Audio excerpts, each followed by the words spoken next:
Hello, hello. Good morning. Good morning tanang mga followers and viewers po. Salamat po sa inyong mga like, comments, and share po sa vlog ko. Thank you so much. Panagsana naman tayo maka-vlog tungkol sa atong trabaho nga di malikayan ng kabisi.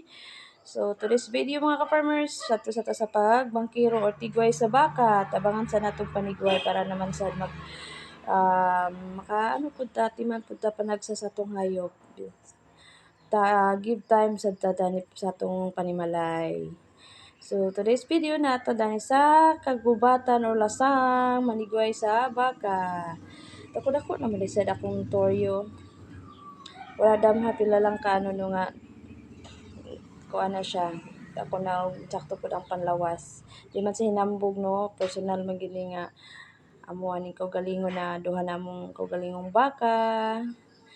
Primero kay start ra gid mi og mga alima. Ang isa ray among nagipalit dani sa una.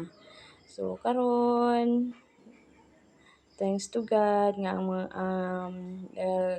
nanami ko galingon.